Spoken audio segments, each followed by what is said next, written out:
What's up, guys? Welcome to a brand new YouTube video. It's your girl Nicole Dewis, and today I'm talking more about why I will never compete again. I went pretty in depth, shared pretty vulnerably in my last video about my whole prep experience, and really just I did not enjoy my time on stage. You know, like I went all in for my entire prep, and not only the experience on stage wasn't for me, all the damage that I did to my body and how hard I had to work to repair all of that just wasn't worth it for me. And I actually spent 3 times more per month working with a holistic practitioner to get my health and hormones back in check than I did for my competition coach.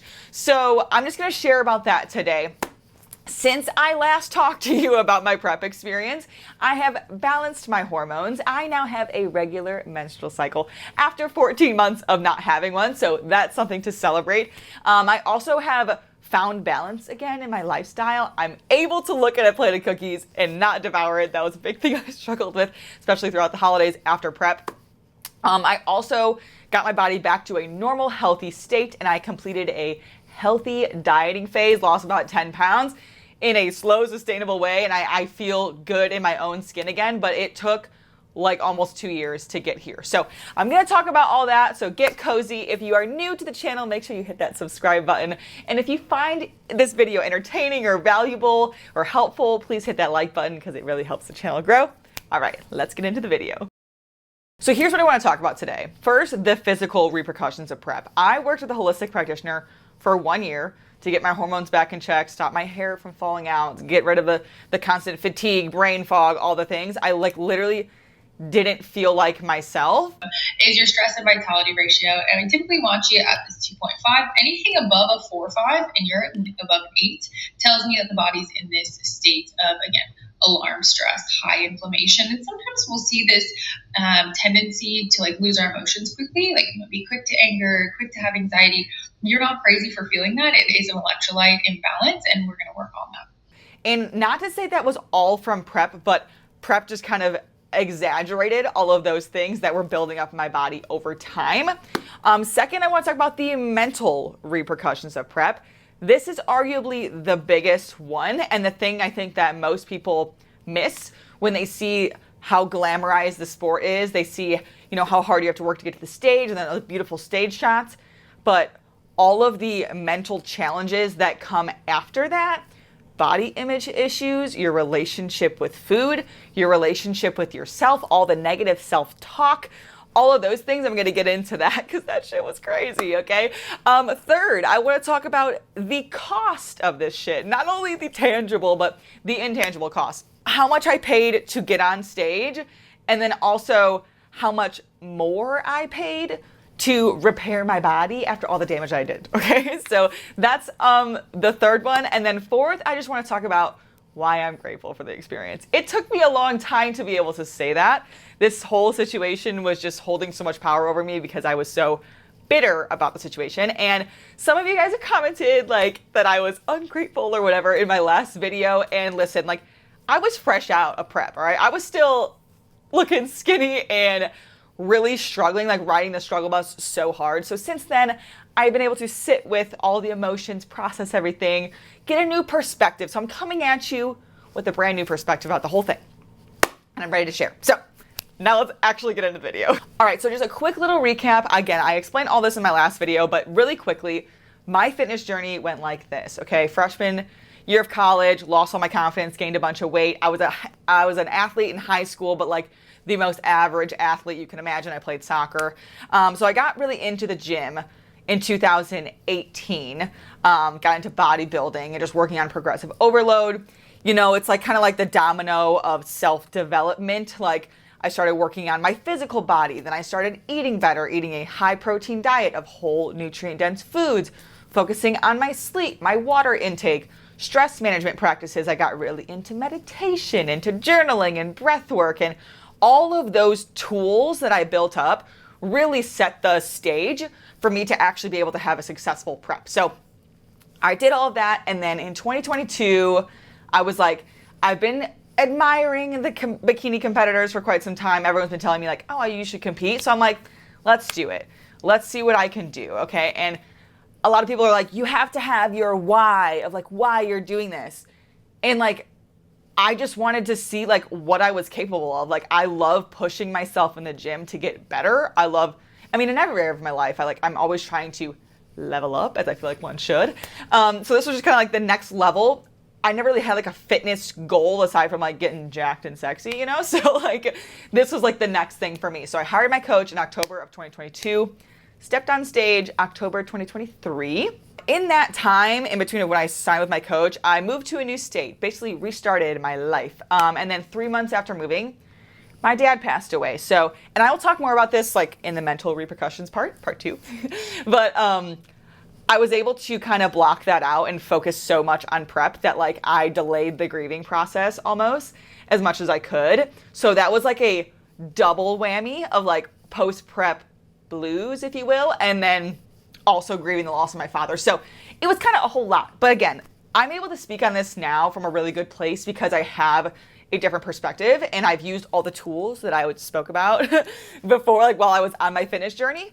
And that really helped me like bounce back, even though it took me almost 2 years. Like it really did help me, and I'm no longer stuck in that hole. So the grind of prep was crazy, and I actually loved it until I felt like shit. I started feeling like awful, like a zombie, no energy, all of those things. I was training 5 days per week, pushing super hard in every training session. I was doing 80 minutes of cardio per day.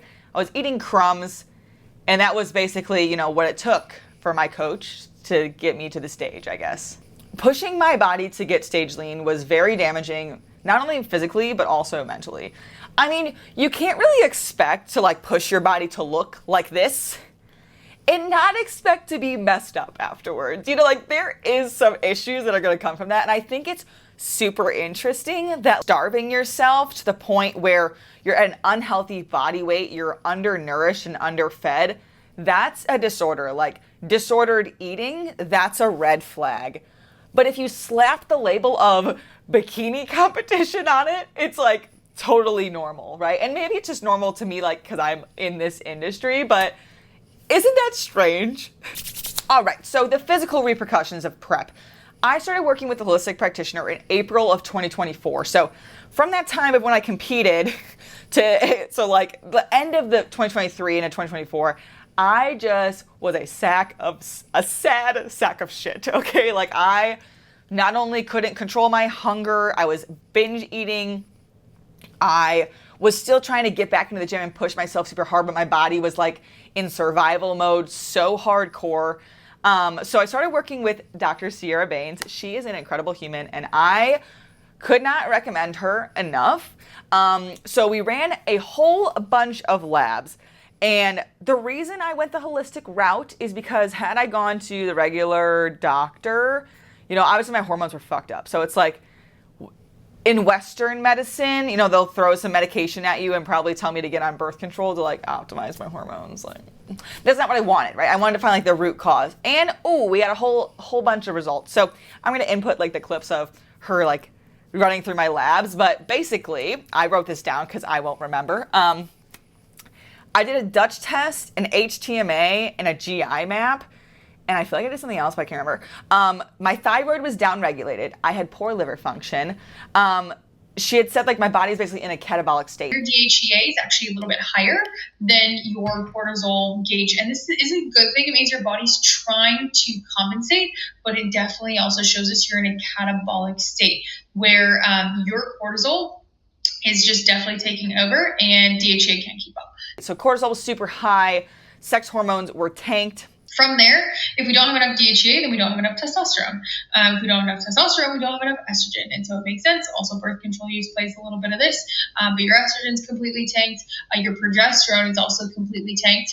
And then testosterone is on its way. So we will work our way up. When it comes to supplementation, I like to support the parent hormones of pregnenolone and DHEA. That helps the sex hormones down the line, right? If we just supplement with sex hormones, it's not going to do the same thing. It doesn't address the why. This is more so the why. And really, Nicole, this is the why. I had inflammation in my liver. In fact, one of these metabolites extremely high. Now, what that tells me is that sulfation is being blocked and there's inflammation. So we need to work on your liver detoxification, and we need to check for pathogens, which we will see both of those answers in the GI map. And the weirdest one was I had a parasite. Part of the reason I think this is happening is because we do have a parasite. Oh my goodness, look at it. Look at it. It's there, and it's there high. It's there real high, okay? E2 is the limit. You're at an E4. So that should be an answer. You should feel just like so freaking relieved that you're not crazy, feeling the way you're feeling. This is pretty much like why a lot of inflammation is going on. Okay, all the inflammation we saw in the HTMA and the Dutch is this guy. Okay, so like that also played along. Not only like there was a mental things going on, obviously post prep with like food and sugar cravings, but also parasites like feed off of sugar. So that was a whole thing. So she gave me permission to full send a healing phase, because up until this point, I was just bulldozing through life, right? Like you just love the grind, right? You know, like you feel like shit doesn't matter. You wake up, you check every box, like you push. And I got to the point where I pushed so hard that my body was like, I can't push anymore. And I was like, no, keep pushing, keep hitting PRs on hip thrust, push 355 because you fucking can. Like, yeah, my body was like, no. So she gave me permission to just slow the fuck down. So here's exactly what I did to reverse all the damage that I did when I was working towards the stage. So slow mornings, getting sunlight in my eyeballs first thing in the morning. I moved to a new apartment where I could walk on the beach in the morning. So I would wake up, get my celery juice and lemon juice that I would make myself, and go for a beach walk. So slow mornings, come back, I would read the Bible. I started my day super low stress. I ate a higher fat diet, low intensity in the gym. I lost that spark for training. And I was doing 45-minute workouts with 3 reps in reserve. I really had the ick for bodybuilding, but I was still going to move my body. But it's so hard to go from pushing for PRs every session to just going in there for some movement, right? It's not as fun. No alcohol. Obviously my body was trying to recover and we were trying to open up my detox pathways as is. So me adding another toxin to my body wasn't really the best move. I did allow myself to drink 1 time per month, all right? I do like to go out and drink occasionally. I really don't drink much at all anymore, but it was the summertime. I was in a new place. I'm I want to, go out and enjoy myself. So 1 time per week of drinking, or 1 time per month of drinking. And then, just also detoxing things. So castor oil packs. I would sleep with my little castor oil pack on. Celery juice in the morning. And then we also did some supplements. One thing I see a lot of people on Instagram and they're like, oh, you need this one supplement to fix all your issues. No, she gave me specific supplements for the specific issues that I had. Right now, after the year of working with her, I don't take any of those supplements. There's a few glutathione that I take daily, but other than that, everything I am completely off of. So you don't need that shit forever. And that's just what I believe. Your body is made to do this shit on its own. So after the year of working with Sierra, I feel like a human again. I think you could probably tell if you watch my old video, I have a lot more life in me now. I feel that way at least. And I'm going to talk about this in my why I'm grateful. But since then, I have regained my love for training in the gym. I got the green light to train hard again. So that's awesome. Like I said, I went through a dieting phase. I was able to challenge my body again. I got into running, dude. And my boyfriend plays a huge part in this. He's really into running. But I did my first half marathon. Now, like last weekend, we did this 24-mile run, in a 12-hour period. I genuinely enjoy the cardio now. Different than doing cardio on the incline treadmill, right? So I'm finding new ways to challenge my body, and I feel good and energized, and I have the natural energy to do this shit. Whereas before, I think about how I felt a year ago, or right after I competed, and several months after, and I am a different person. And it's only because I had to go through that slow healing phase to get to where I am now. Okay, so now the mental repercussions of prep. I think that this is the part that's not spoken about nearly enough, because everyone sees what's glamorized. And it's respected to be able to push yourself to that point, how much discipline it takes, how much mental strength it takes. But you will never understand unless you compete, or maybe you had an eating disorder. Like, after you see your body so insanely shredded, you will never see yourself again, like the same way again. Because if you see yourself in the mirror and you can see all your striations, your new vein, every week I had new lines coming in, new veins. And I was like, I love this shit. And like, I was, hitting new lows weekly. And like, that was celebrated. Becoming the smallest version of myself, like, that was a win, right? And like, because you had to be stage lean. So like, and that's what we were doing. We were dieting for the stage, and it becomes obsessive. Also, I spoke a lot about the external validation, and like people roasted me like, oh, she like stopped getting like validation and all of a sudden had all these issues. Dude, if you were constantly hearing from everyone, like I built an identity around prep. It was my life. It consumes your life. And like, so when you're constantly hearing from other people like, dude, you look so shredded. You look awesome. Oh my God. Like, you're constantly getting praise for the way you look physically. If you're going to sit here and tell me that it doesn't feel good, you're lying, okay? So like, you get all that validation, and then the show is over. Everything is like, you're no longer pushing for the stage. You don't have that goal in mind. You're trying to get back to being healthy again, like a healthy body fat. And any amount of fat you put on, you just feel like gross, because you're not like scary lean anymore. And nobody else is telling you like, oh, dude, you look awesome. Like, you look super shredded, because you're not, okay? And like, that is... It's hard, like, like you get so used to that. And then on top of that, how I spoke about like the tools that I gained when I was going through my fitness transformation, like learning how to, the stress management practices, the inner work practices, right? Like meditation, breath work, all those things, journaling. I realized after like months of this, I just had a constant loop of negative thoughts and negative things I was saying about myself in my head. Like, constantly, I was just bullying myself. And if I was saying these things out loud to somebody else, oh my God, it would be so rude. But I was so mean to myself. I remember I had one day, like a coming to Jesus moment, where I realized, oh my God, like, I am being so mean to myself. And I was trying to get better, like physically. I was trying to, like put on body fat, but not be like fat. Like, I don't know. Like, I was trying to like heal my relationship with food and all these things on my own. And at the same time, just like, you look like shit. Like, you look awful. Oh my God. Like, look at the way your belly hangs over your leggings now. Oh, those pants used to fall off of you. Now you can't even button them. Like, all that shit. Please. Please. That was hard. It was really hard. So, the mental repercussions. And I also mentioned that my dad passed away while I was on prep. So like, when going through the holidays, binge eating, dealing with finally acknowledging that my dad passed away, all that shit. And it was wintertime, so like the sun wasn't even out, like terrible time. I share this because if you want to compete, I probably should have said this at the beginning.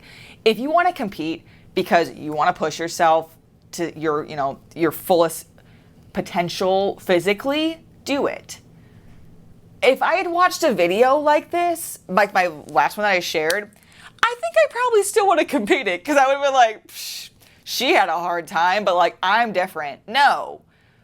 But I encourage you to have your own experience. I had my own experience. I can speak on it. And I get like scared about recording things like this, because people that love competing or love that, all of that shit, like, will come after me. Like, she just doesn't respect the sport, or she, whatever. I only competed one time. Okay. Yeah, I only competed one time, and I have the experience to speak on. I'm sharing my own personal experience. I don't want to change anything for you. This is just how I feel, okay? So if you can't understand that, don't come at me, okay? I'm just sharing my experience, because there was a lot of, like, so much that I learned, but also so much that I went through that was, like, really freaking hard. And yeah, okay, I digress. Now, number 3, the cost. I actually don't want to know the specific costs of what I paid for everything, because I would probably throw up. But for like, to get to the stage, I paid $600 a month for my coach. I had posing sessions that were like $60 for like a 30-minute session or something. My coach didn't even, like, that was outsourced. And then my suit was like $300 one time. One time, like, can I sell that? Probably. Heels were $100. Show day was like, so like your tan was like $200. Like all the registration and fees, I feel like I'm like paying for like all this shit to get like registered. I got my hair and makeup done because I don't do that shit. And that was like easily $1,000. And like if you include like the cost of travel to the show, my show was in Florida, I live in Virginia, so the travel, the hotel, all those things, like, it's expensive. But then the cost to repair my body, for the first 6 months, working with my doctor, $11,000. So that broke up into about $1,800 a month. That was more than I was paying for my rent. And you know what? Maybe you hear that and you're like, that's fucking insane. Maybe it is insane, but I paid, okay, so then like this next 6 months was like half that price. I don't know, I paid like $16,000, $17,000, which is like, I just want to throw up. But like now it's been a year. I invested all that money and now I feel like myself again, and I am back to who I was. I'm healthier than I was before I even competed. And I have all this knowledge and I'll never have to do that again. Whereas if I went through like the whole like, go to this doctor, oh, I'm having tummy issues, let me go to a gastroenterologist, and then like, oh, my hair's falling out. I don't even know who you go to that, who you would go to for that. Like all these different tests and insurance and blah, blah, blah, blah, blah. Years of never even getting answers because they don't talk to each other, right? I went with one doctor and we did everything together. And now I'm educated about my health and I'm back in control of my health. So, and I don't even want to, all the tests, like the GI map, I think it was like $300, $400. All these different tests cost money. Blood work, all that shit costs money. Supplements, yes, it's expensive. Like, so it's not just like the cost of getting to the stage, the cost of repairing all the damage you did post-stage, post-competition. Woo! But, you know, what do they say? More money and a positive attitude can fix any problem. I really embody that. And also, let me just tell you, I thought about working with Sierra every single day. I knew she could help me. I knew that she would fix the problems that I had. But I was like, that shit's going to be expensive, right? And I already paid so much money. But I got to the point where when I finally filled out the application for her, like to work with her one-on-one, I don't even care what it costs. I will pay. I'll pay it. She told me how much the investment was, and I was like, threw up in my mouth a little bit. I'm like, all right, yeah, like I'm ready. I was already like committed because I was just like to the point where like I can't do this on my own. Nothing is changing. It's only getting worse. I feel horrible. I feel absolutely horrible. I need to figure something out. And so it was worth, in my opinion, it's worth it. All right. The last part, why I'm grateful. Let me tell you, for months after my show, I would say like, oh, I'm so happy I had the experience. It just like wasn't for me though. Deep down, I was not happy I had the experience. I was in such a good place before I competed. I could eat what I wanted. I could go out, have a burger and fries next day, wake up, look jacked, go hit a lift, feel strong, you know, right? And then I competed and it's like my whole world flipped upside down because my body was like shriveled and small and unhealthy. And like, there was just so many things wrong internally. And like, I'm like, my period's not coming back. Like, I was just like all these things, right? And I was just so mad that I did this to myself.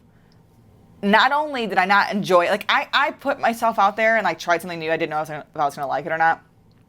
I didn't like it, so I hated the experience. That wasn't fun. With the part that everyone's like, oh, once you're on stage, you're gonna fall in love with it. Not for me. But also, I wasn't a cheerleader in high school, right? I didn't love the flashy, like, you know, like all attention on me. Like I played soccer, and like I said, I was a very mid soccer player. Like I love the grind. I enjoyed the prep until I didn't. But like the glamour shit, the sass on stage, fuck all that, dude, honestly. But again, that's just me, right?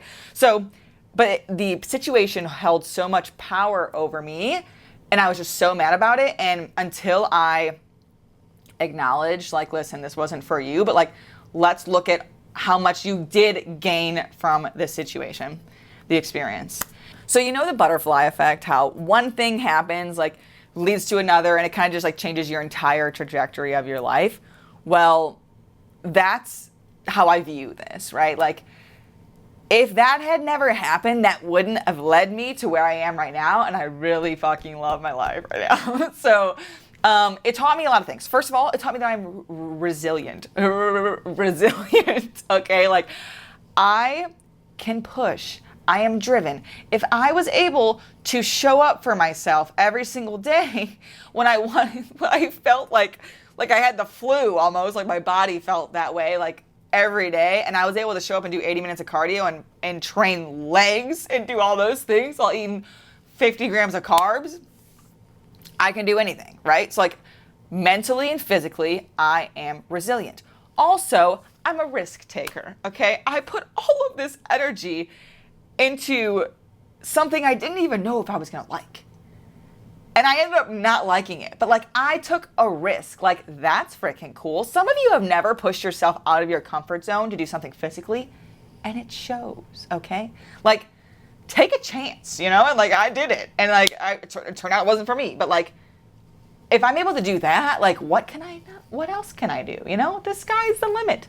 Second, I think it's third, I guess.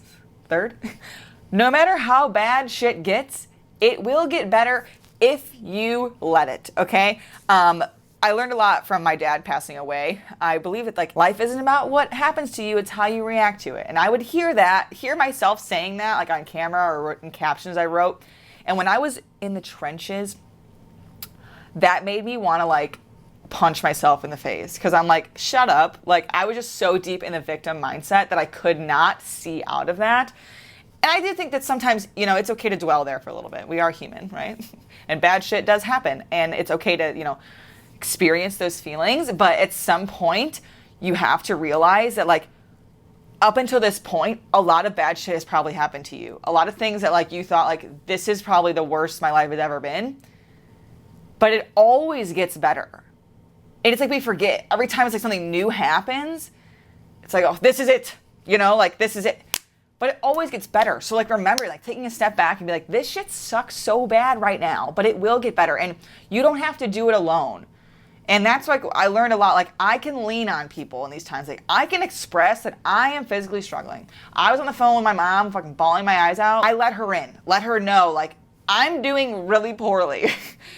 And she was there for me. And like, just the fact that you don't have to carry the burden alone, like, that's also another big thing. So like, it will get better.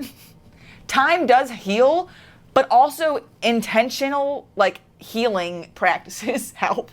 That was not what I was trying to say. But like, I had to sit with that uncomfortable shit. I had to meditate and just like let it all come up. I had to do the breath work sessions where, like, I'm talking not just like a calming, like, slow 10-minute breath work thing on YouTube. No, like the hour-long sessions where you're and then like all the emotions are coming through your body. You're like feeling the tingles, like all those things where all the emotions come to the surface and you're forced to feel it because you feel better afterwards. So emotion stands for energy and motion. Let that shit come up, and then let it release. So that's like another thing that I learned. And like, this just kind of, every single experience I go through reinforces that like, shit's gonna happen to you. Life is gonna get hard. It's not all sunshine and rainbows. But it kind of helps you feel more grateful for the things that you do have and the good experiences you do get to experience. And then also remind you that, like, it's gonna get better. But you have to face it. You have to face it. For so long I was like, oh, prep, like, this whole experience, I hated it so much. Like, I don't want to think about it. Even though it was constantly like consuming me. And then I finally faced it. I was like, all right, you did this to yourself, but it's okay. Like, we're gonna get through this. And here we are. Here we are. Lastly, I'm grateful for the situation because I learned that my health is a privilege. For so long, I could wake up and do whatever I wanted and like push my body and challenge it, and like I was fine until that wasn't the case for me. Like, everything is so important until your life or your health is at risk.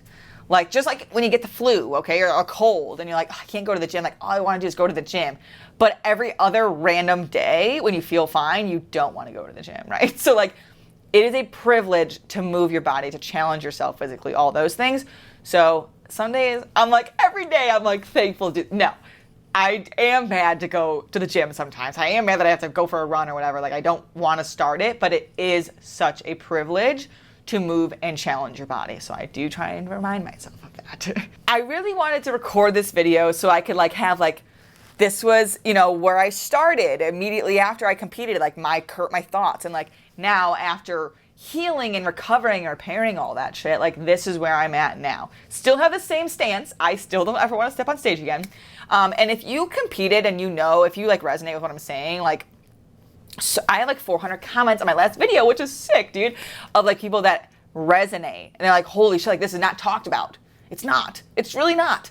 So like if you relate or if you've stepped on stage, like fucking props to you, dude. Like it is not for the weak-hearted, faint of heart. It takes a lot of work to do that. And there's a lot of like negative repercussions that come from it, but there's also a lot of positive things. And I mentioned the butterfly effect. I'm just really quickly going to mention this. So with my dad passing away and me going through all these things, I had a lot of time to reflect, right? And one day I had a download, okay? One night I was journaling. And my dad and I always bonded over ice cream. Your girl loves ice cream. Quality ice cream. None of that like Blizzard bullshit. I'll still eat a Blizzard, but it's not this, you know, quality, artisanal, hard scoop craft ice cream. So I thought, what if I created an ice cream brand after my dad and created a space where families can come and bond over quality ice cream and create memories, and it's Scott's Parlor. That's what my brand is going to be. I kind of talked about in a video a while ago that I was going to be like an ice cream food truck. Now I'm going to be making my own ice cream. I already am making my own ice cream. So follow Scott's Parlor on Instagram. Still, you know, in the growing phases. I'm still learning, but that will be my empire. That's the plan, at least, right? So, but if none of this shit had happened, I would have never had this idea. And also, I would have never had the freaking balls to start something like this, right? Like, maybe it's not gonna work out, just like competing. Well, maybe I'm not gonna like it, but I'm gonna do it anyways. Maybe Scott's Parlor will be a massive failure. It's not gonna be a failure. It's gonna be great. But why not try it? And if that doesn't work out, it's going to lead me to the next thing. And that's kind of like the mindset that I have, right? So all of this to say, if you're still here, if you're still watching, thank you so much for being here. I appreciate every single one of you that watches my videos, that comments, likes, even if you're roasting me in the comments, I appreciate it because it helps my engagement, okay? But I just appreciate all of your time and attention, and the little community that I've built here is just so special to me, and I am committed to keep sharing my experience, and if you care enough to watch, continue watching. Like, I really, really appreciate you. So again, if you're new here, hit that subscribe button, and if you like the video, throw it a like. I hope you have a lovely day. I appreciate every single one of you, and I'll see you in the next one. Peace.